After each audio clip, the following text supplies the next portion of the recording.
Coming up on the live and interactive ACSA legislative lunch break, Megan and I will get you all of your latest news and information from the state capitol and CDE with an in-depth analysis on how it impacts your work. We are back talking about budget today. We've got the governmental relations directors from two of our sister organizations on the show. We'll talk about budget priorities and their view of the governor's budget proposal. The ACSA legislative lunch break starts now.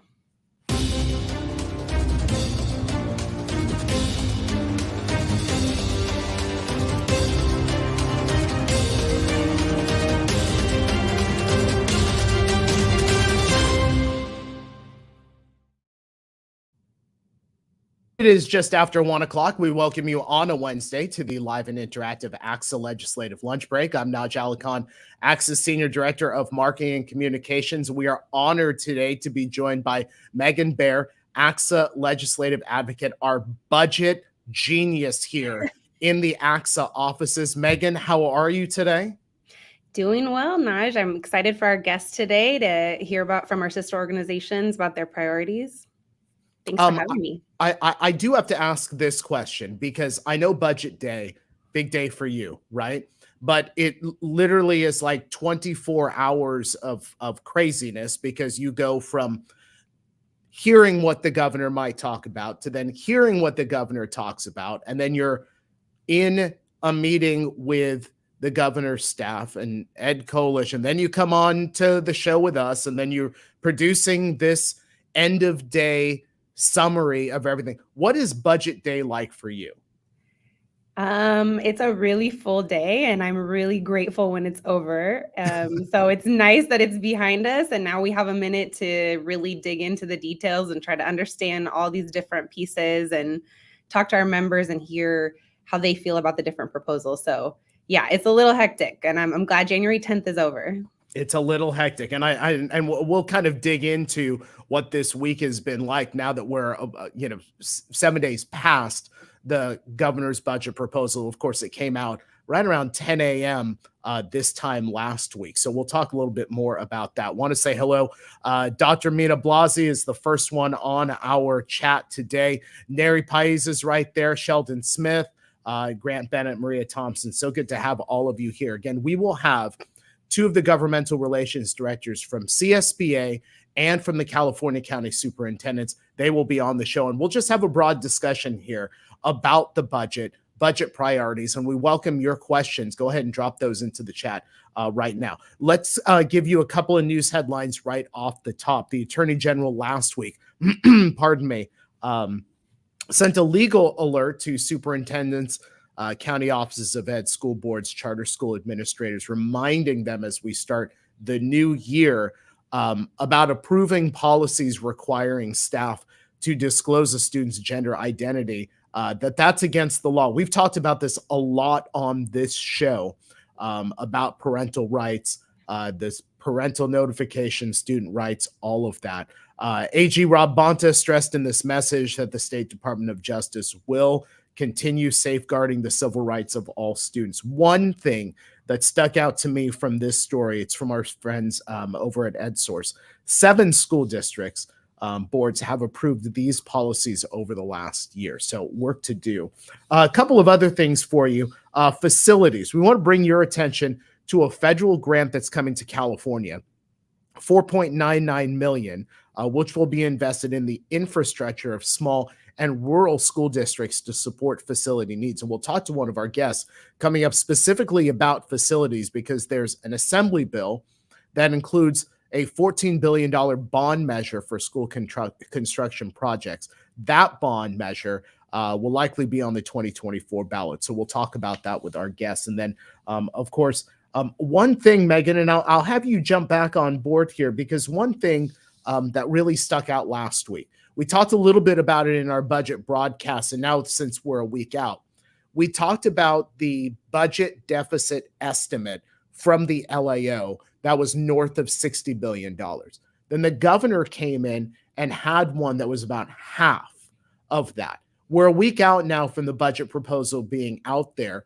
What have we heard about this discrepancy and why this kind of why these numbers are so different?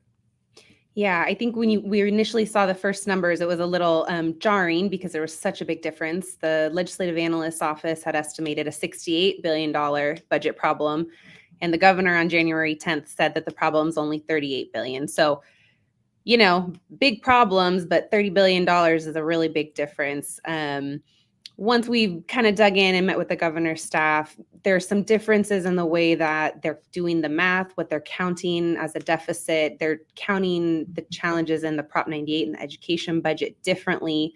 So when you factor out those pieces, that accounts for a big chunk of that difference. I think the other piece there, the other factor at play is the governor is estimating that the economy is going to grow and perform much better than the legislative analysts. So there's about a $10+ billion difference. The governor thinks the economy is going to do better than the legislative analyst's office. So there is a difference in estimates, but it is not quite as big as the headlines first read.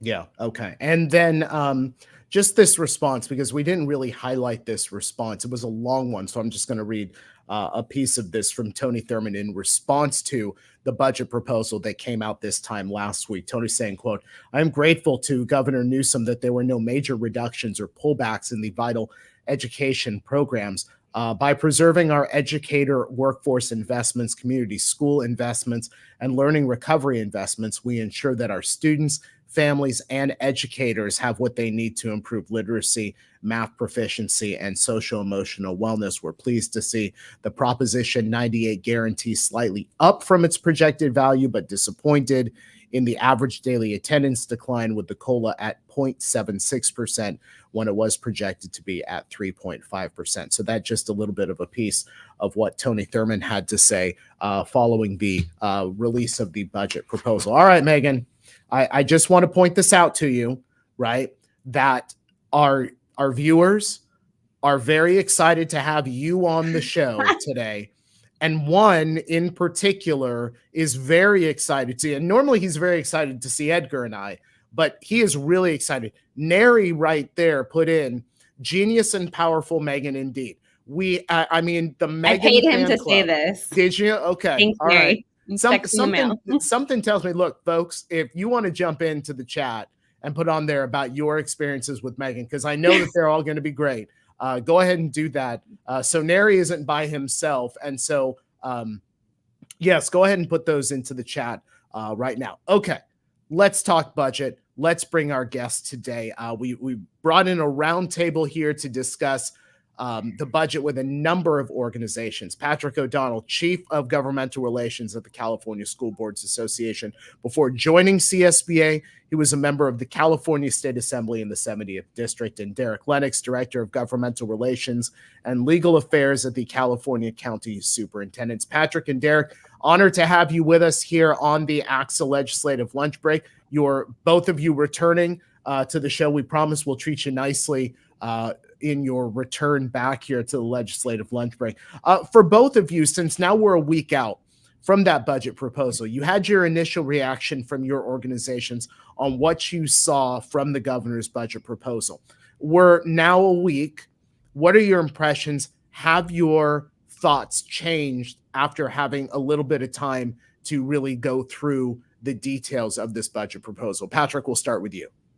Yeah, thank you. Well, let's first remember there's a lot of process and time before the actual budget is signed and adopted, right?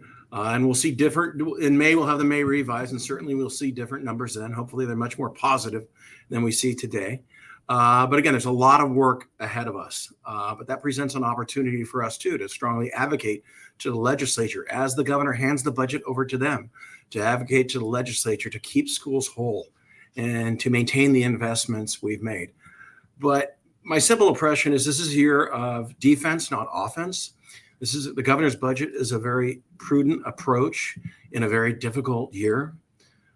Some of the things he's committed to are very positive, above Proposition 98 funding levels for sure, supporting LCFF funding levels, TK rebenching. That's a big deal, rebenching the TK, because remember, as we add a grade to Proposition 98, we also need to add dollars to that bucket to pay for that grade, that additional grade. And investments in special ed and transportation, which my organization, the California School Boards Association, in partnership with your association, ACSA has fought strongly for. Now, there's some challenges in this budget as well, for sure. A low COLA has just been alluded to, 0.76 at this point. I suspect that will go up, but we're not going to see 2, 3, 4% this year. I don't see a scenario where that could occur. Facility cuts, facility funding was projected to be about $875 million this year. We're now down to $375 million. The positive is the governor verbally, and the budget language too, at least in his proposal, has stated that he wishes to engage with the legislature on a future school bond. So that's good news. And again, there's unfunded mandates, many of them out there, which are really impacting our school district. And certainly for my organization, we have a lot of small school districts, and they have specific and very differing needs in some of the larger, more medium-sized school districts across the state. So they have issues that need to be attended to. And overall, it's the LAO versus the governor's projections. That's what makes us a little nervous as well. Derek, your thoughts? Thanks for having me, and good to see you, Patrick. The first thing I want to do is thank you, Naj and Megan, for using my headshot earlier in the show. When I was at ACSA, I was 5 years younger. Hold on. Michael, will you toss that up? Because this will be jarring for people who see that and then see me with 3 kids later, plus the pandemic. But I appreciate you doing it for me. The keynote there is 3 kids later. Yeah, that'll do it. That's right. Derek, again, your thoughts, your impressions a week out from the budget proposal. Well, thanks. My initial impression is that the governor clearly recognizes that we have students with really significant educational needs right now. And when it comes to behavioral supports, mental health, and learning acceleration, the pandemic was a huge setback for many families and students. And the data show that we are still in the process of recovering for that. So in the face of deficits, my initial impression is that here we have a budget with no cuts to education, no significant cuts. Patrick already alluded to some that will be delays and other challenges. But when it comes to the LCFF, our whole child programs, which are in the process of transforming how California schools look and serve students and families, we see no real reductions to that. That's really significant, because the worst thing we can do midstream here is pull back on those transformative investments. So what has changed in the past week, the other part of your question, my thoughts today are a little bit around the revenue assumptions and ensuring that we're prepared for an economic downturn. The document that the governor has put in front of us is extremely positive for TK-12. I mean, if you look at the other parts of the budget, you just hope that they didn't turn to the pages about education, because they're really significant in how they protect our programs. But, you know, we're buoying the LCFF in this year and in the budget year using one-time Prop 98 reserves. I think that makes a lot of sense given what our priorities are. And we're not yet tapping into deferrals and sweeps and clawbacks. But those are all things that, you know, are in the back of my mind that if the revenues do turn south, we want to be prepared to think about how we want to prioritize these different things. In the meantime, I'm just really grateful that the governor really seems to get what the priority is, that there's no new flashes in the pan. We are buckling down to make sure that we can focus on getting our current investments right, given the amount of student need that's out there today. Thanks, Derek. Patrick, kind of changing gears here and talking about some of the governor's priorities looking forward to the year. There's reference to career technical education in the budget, and we know that you've been a really strong advocate for our K-12 career tech program since your time in the legislature. How do you see CTE fitting into either the budget picture or the policy conversation this year? Well, I think on that front, we're on a watch, right? We don't know what the governor's going to propose. He's talked a lot about career technical education, so we'll see where that goes. But I don't think this is a year about one program. It's a year about all programs. It's a year about really protecting the base and not really new initiatives, because we don't have money for new initiatives. So as we head through the process, I know my organization is going to be watching what the legislature proposes, how their conversations go. But again, this isn't a year for new programs. It's about a year of protecting existing programs, the investments we've made in the past, and certainly the base allocation. Folks, want to remind you, if you have questions for Patrick, Derek, or Megan, go ahead and put those into the chat. We'll tackle some of those near the end of the show. Derek, we've heard from many school leaders about facilities. I just talked in our opener about that 4.99 million that's going to the small and rural schools. Before, during, and post-COVID, we've heard so much about facilities, whether it's been about the buildings or the HVAC, anything like that. The governor's discussing this bond going through the assembly. How does your organization look at that when it comes to facilities and money coming through a bond measure? Yeah, this is a top line issue for everybody, right? We were talking earlier about TK expansion, making sure that there's services available for students with different special needs.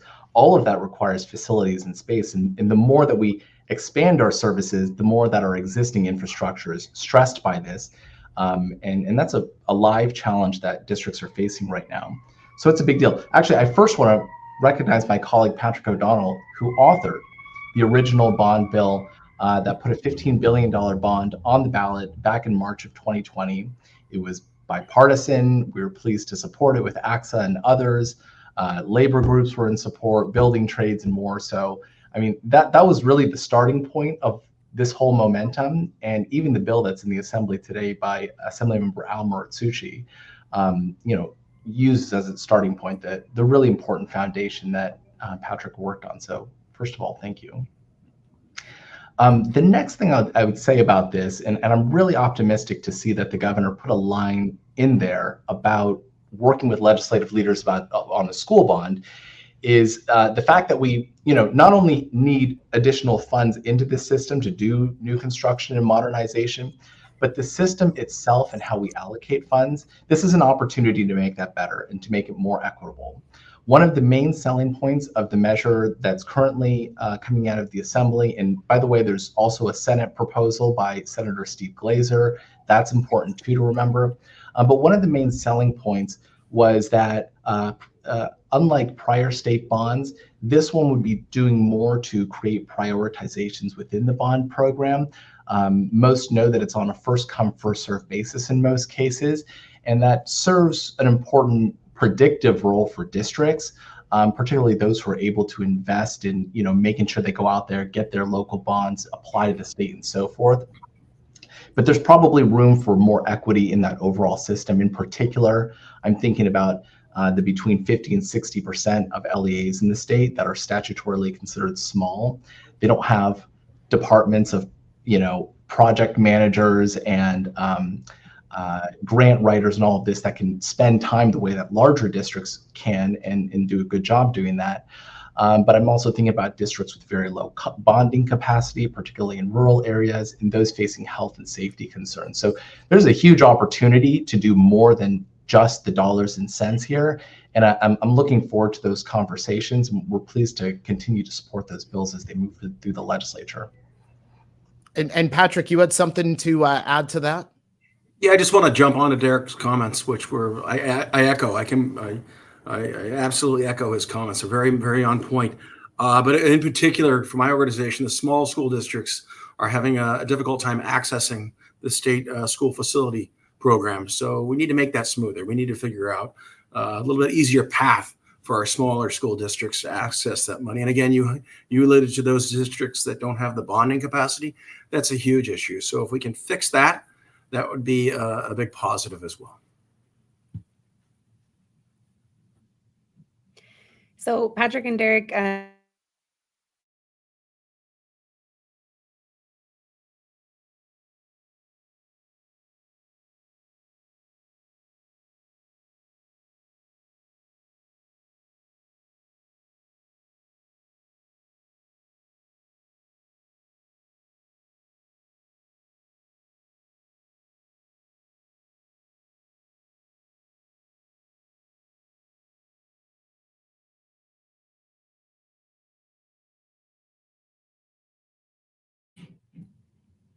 Okay.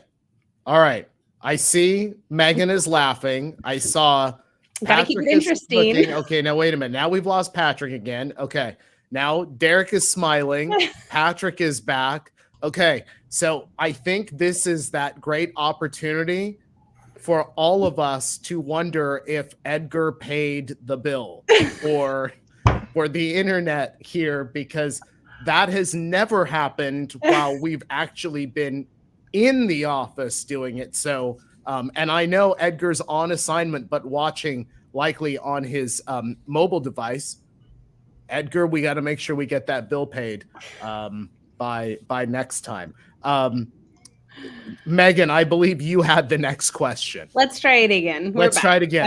Yes. Everyone's listening now. So we have a really unique opportunity here to talk about two sides of the budget process.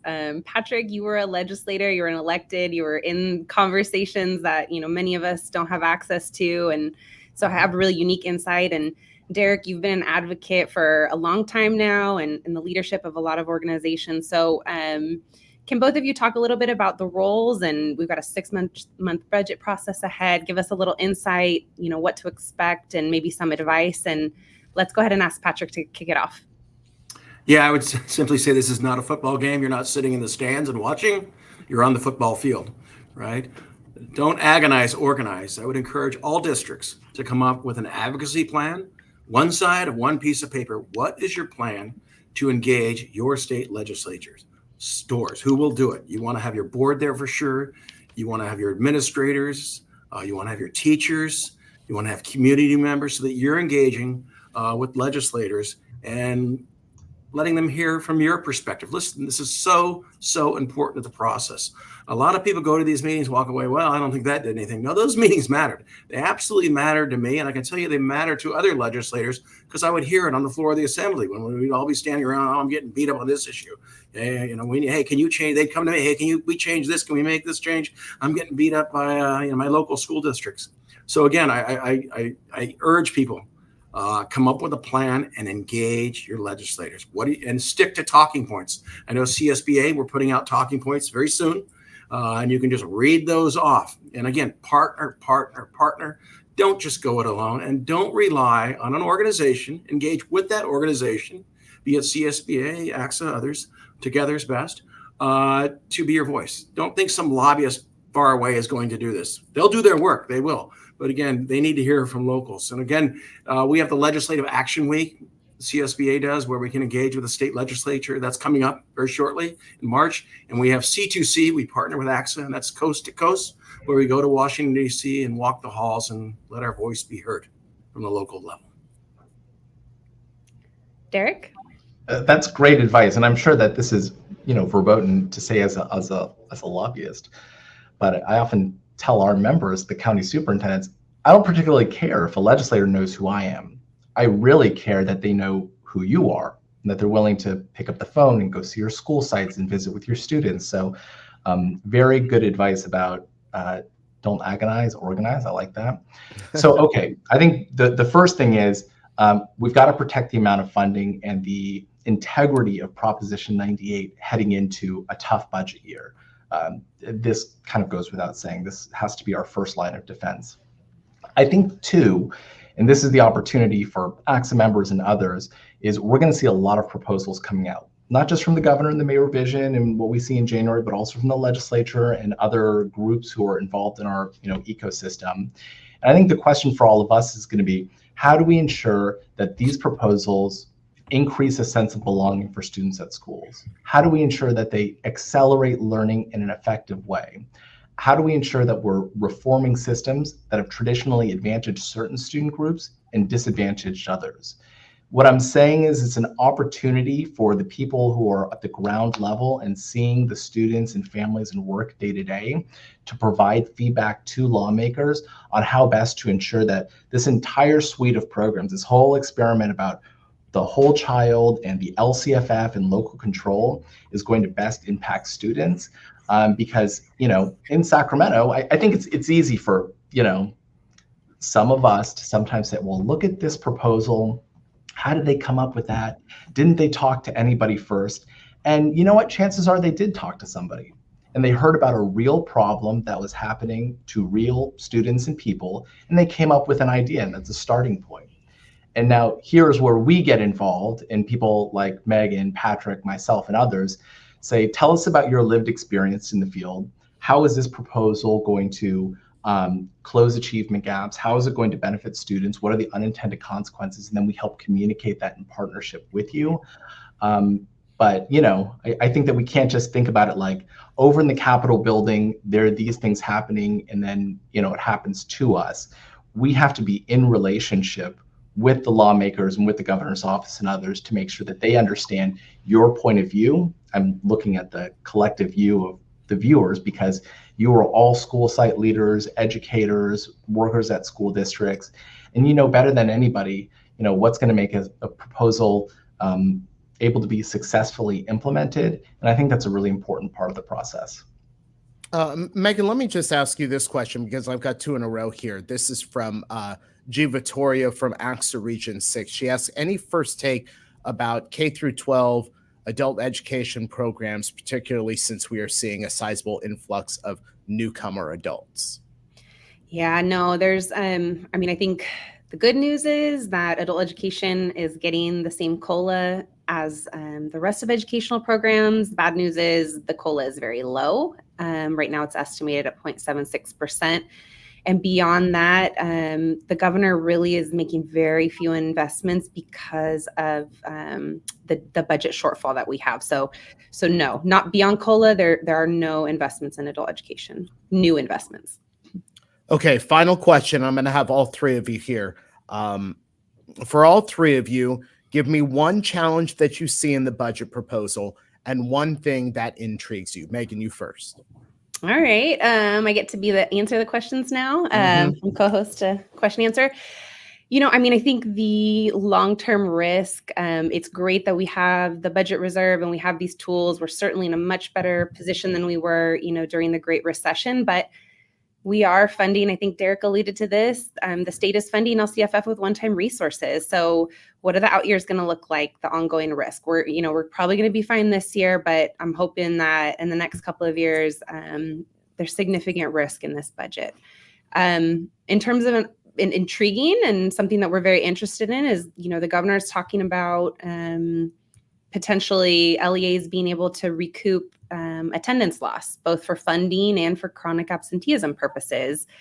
He's kind of opening up this conversation that really hasn't been opened up before. So we're really interested in this and curious to see what his full proposal will look like. Patrick. Yeah, I'd say one of the biggest challenges in this budget certainly is the COLA. With cost pressures, et cetera, on school districts across the state, 0.76 COLA is hard to swallow, especially given that it was predicted to be much higher. Some opportunity here is the ADA, as Megan has just mentioned, and also the school bond. Those are real positive opportunities. And Derek.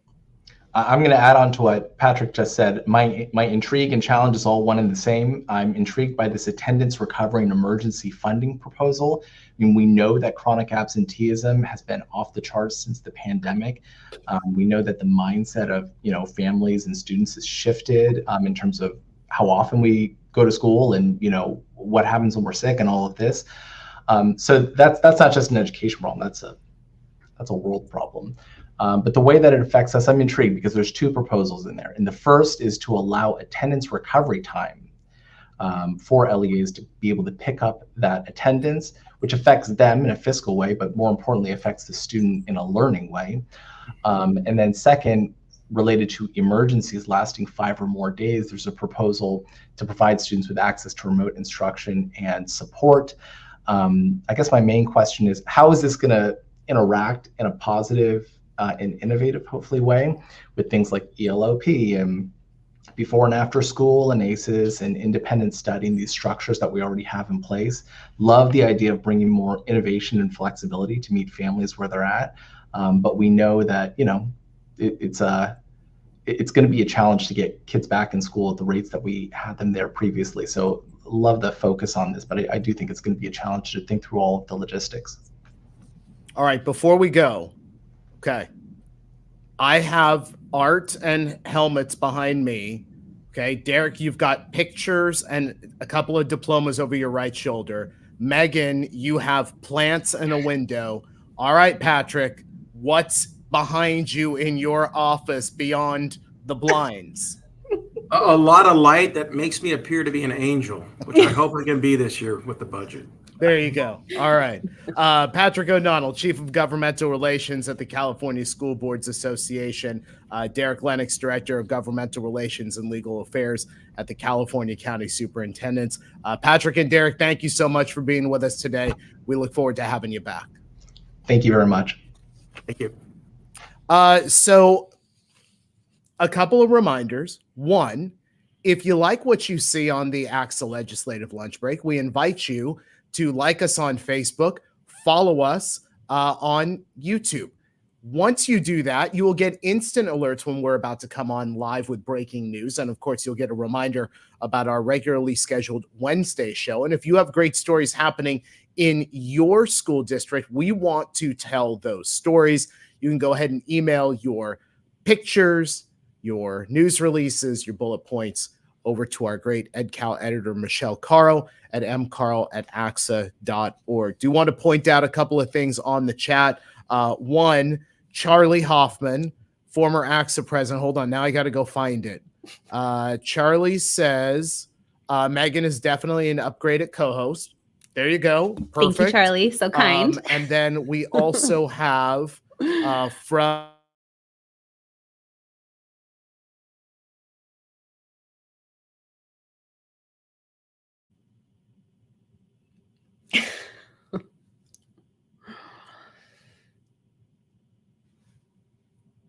Naj, where are you?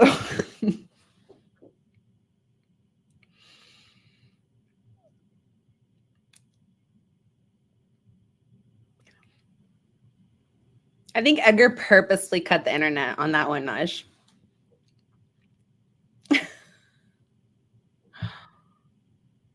Okay. I'm just going to make sure it's known again that the internet problems are Edgar's fault. I mean, he's already put on here that this is a pretty good show and that maybe he's going to, there you go. This might be the first time actually watching the lunch break. Pretty good show. Maybe I'll tune back in. And then follows that up, Megan, would someone fix this technology? Folks, it's Edgar's fault, right? I don't know, Naj, you were talking trash, so I thought he just cut the internet then because you were gonna, you're throwing shade his way. So yeah, you know what? Good timing, Edgar. Right. You're probably right. One other thing to remind you folks, the ACSA Legislative Lunch Break is now a podcast as well. You can listen to us, download that on Spotify or Apple Music. Megan, it's been great having you here with me on the show. We're down at ACSA Superintendent Symposium next week, so no show, but we are on the following week, first week of February, I believe. Folks, thank you so much for joining us here on the live and interactive ACSA Legislative Lunch Break. Remember, we are live and interactive Wednesdays, 1 p.m. here on ACSA Facebook and ACSA YouTube. Have a great rest of the day and rest of the week, and we'll see you next time.